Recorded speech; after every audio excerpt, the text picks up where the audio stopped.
Hey parents! Today we're going to talk about, well, talking. This week's Tuesday tip is for language development for your infants and toddlers.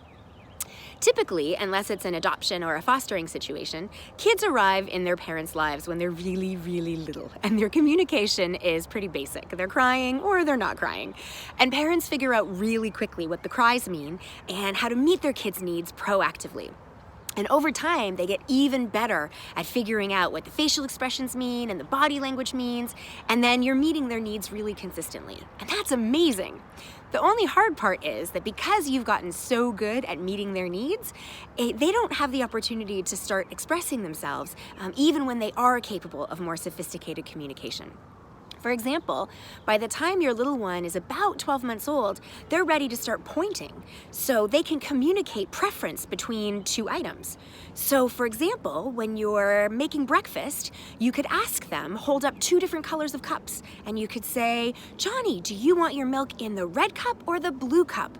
And if you hold them in your hands far enough apart, they can point, and they can tell you, without words, which cup they want. And then you say, "You've chosen the red cup," and you put it down in front of them.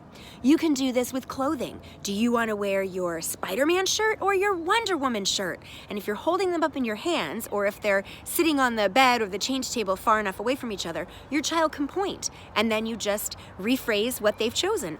You've chosen your Spider-Man shirt. What a great choice. And then you help them put it on. Over time, you can have them start repeating back. "Oh, you've chosen the fork instead of the spoon. Can you say fork?" And you might get a f. Or if they've chosen the spoon, you might get a p. And even if the pronunciation isn't perfect, they're demonstrating that they understand and that they're attempting to communicate. And you can use this in any setting, any scenario. So the second tip is when you're just interacting with them. You're out for a walk, or you're playing in the yard, or you're reading a story, or you're playing on the living room floor. And it's what in Montessori we call the 3-period lesson, but it doesn't have to be nearly as formal as what we do in the classroom. So let's say you're sitting on the living room floor and they're playing with their vehicles. They've got a car and a truck and a van and a motorcycle and an ambulance. You could pick 2 or 3 of those items and set them out in front of them. And then you point to them and you say, "This is the truck. This is the car." And then the next step is, "Show me the truck." And they'll point. If they point to the truck, you say, "Yes, that's the truck." If they point to the car, you say, "That's the car. This is the truck." And after you've done that for a while with vehicles, with animals in your storybooks, with shapes that you're playing with on the floor, even when you're outside, this is a flower, this is a stick, this is a rock. So the first period is you giving them the language. The second period is you providing the language and asking them to reinforce it. So you say, "Show me the flower, show me the stick."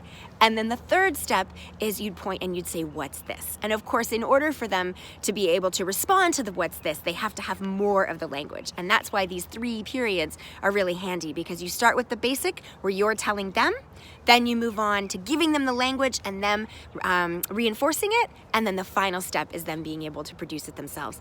If you start integrating these things in little ways right from the time that they're tiny, it just becomes part of your everyday life. And come on, anyone who's spent time with infants and toddlers knows we talk to them anyway, whether or not they respond, whether or not they understand. We talk to them nonstop, all day, every day. So this is a way to start soliciting some responses from them and giving them opportunities to develop their receptive and their expressive language. As always, you know where to find me if you have any questions or if you'd like any more tips on supporting your young one's language development.